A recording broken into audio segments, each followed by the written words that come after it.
Good evening YouTube, this is Richard from Predator Pest Control down in Cornwall. I'm just doing a quick video here tonight just to show you the set mole traps. These are putange traps designed in the Palace of Versailles in France many years ago. Brilliant traps, really good. Right, if you're going to buy some of these traps, you need one of these, setting tool. First tip, spray it yellow or whatever bright colour you can. Put a colour sleeve on it because you will lose it, because I've lost them and I generally found them in my mower, which isn't very good, but easy to set. The end there, so you got a little chunk out of it that goes in line. You turn it, you turn your setting tool, alright, so it's like that. So now you can open it and close it like that, and then you've got a little trigger.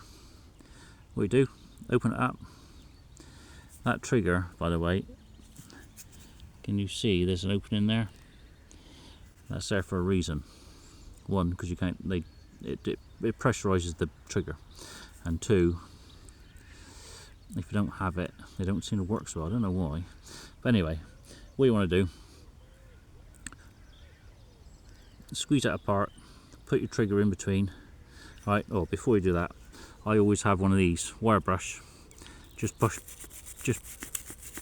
up the edges where the trigger's going to go, because they do get a bit rusty sometimes. A lot of people like them rusty, they aren't too bad, but right, so that goes in there. Don't set it level with the bottom of those tines here, see? Reason for that, they don't tell you on the YouTube videos, a lot of them. You have it down below. Can you see that? That's just down below the tines. I can take the setting tool out now. Right, that's set now. That's just below the tines. So when you slide that in the tunnel, that scrapes along the bottom of the tunnel, and it keeps that upright. Because if you don't have that level, that will sit down and it will end up going flat, and you don't want that. So that's why it does it. When you're tying these,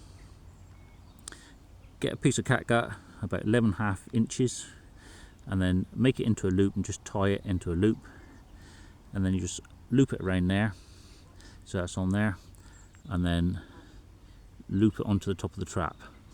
Reason why, there's a few videos on YouTube.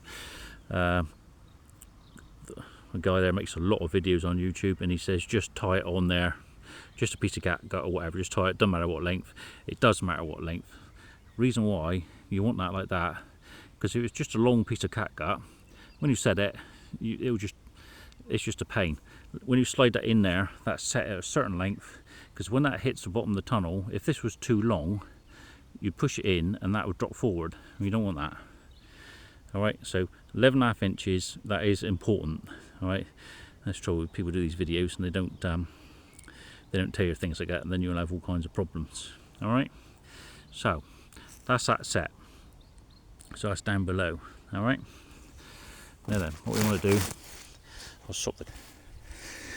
I've already dug the hole. This was dug in the molehill, look, and the hole's going that way. Alright, it's only a single hole, this one, so right, what you want to do, that goes in the hole like that.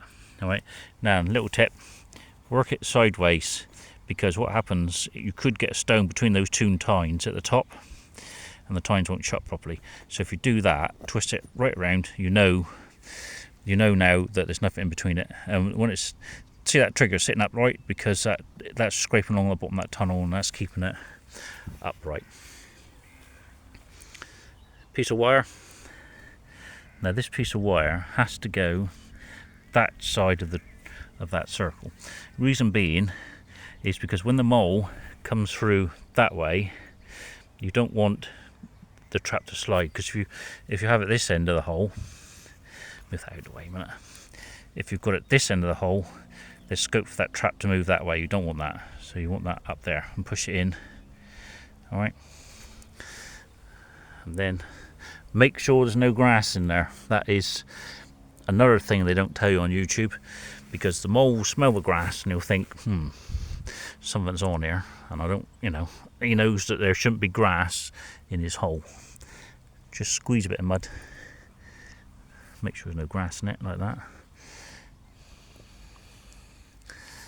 Put the mud in the hole. Soil, I should call it soil. My dad used to give me hell for calling it mud. It's soil, not bloody mud. Bless him. Right, that goes in. That's plugged the hole now. Another piece of bloody grass in there. So easy it is. And the grass just keeps trying to drop in there.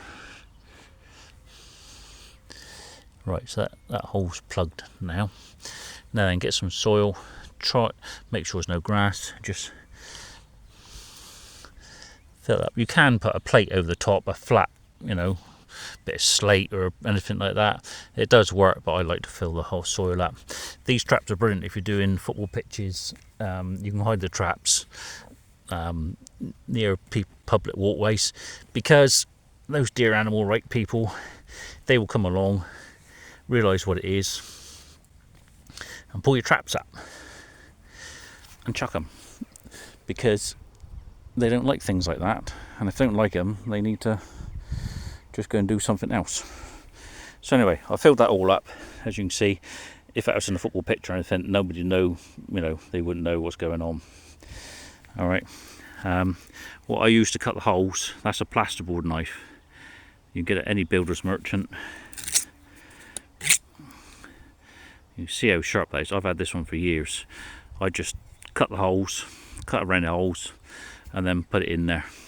And another good thing to have in your arsenal is one of those, because if you lose a trigger, or sometimes you might put in one trap and you think you put in two, you can use one of these, mainly to find the trigger and those little bits of wire if you can't find them. It's a muddy day, sometimes they're in amongst all the soil. I'll just get one of these out, cover it. See, you might have like chucked the soil over and not thought about it and think, where's that gone? You get one of these. See, they're brilliant. So you can find triggers, you can find your bits of wire if you lose them and stuff like that. But yeah, tent peg, a little bit of anything really, just so you can see it. Obviously, if you're not around where animal rights people will find them, you can get a road marker, a yellow one, if you're in the fields. Just make a little blob on the ground. People won't really know anything about it. But don't forget, the moles live in hedges generally, and they'll come in and out of the hedges. They'll be coming out in for make a molehill, and they'll go on, keep on tunnelling, make a molehill, and that's where they're foraging. So after a while, they just keep coming in and out of the hedges, along the tunnels, getting the worms, foraging in and out. Don't set them out in the middle of a field, but you will catch a few out in the middle of the field. But what you want to do is set your mole traps generally 6 to 8 feet out from the hedge, all the way around the perimeter of the hedge. If and when you see them, you'll see what I mean. You'll see like a mole at the hedge, then you'll see a molehill, and then another angle, another molehill, and that's where you want to set your traps, up close to the edge. See these are about, well, what's that, 10-12 foot in the orchard. All right, so that's just one of those things you need to do. Okay, so I hope that's helped you. Just the end of the last sunny day in Cornwall. Apparently the rain's coming back again tomorrow, which is great. But anyway, hope you enjoyed watching this video. I'll make a few more, kind of like my first one. Just like to like and subscribe, apparently, is what I'm supposed to say. Okay, and take care of yourselves. Thanks very much. Good luck.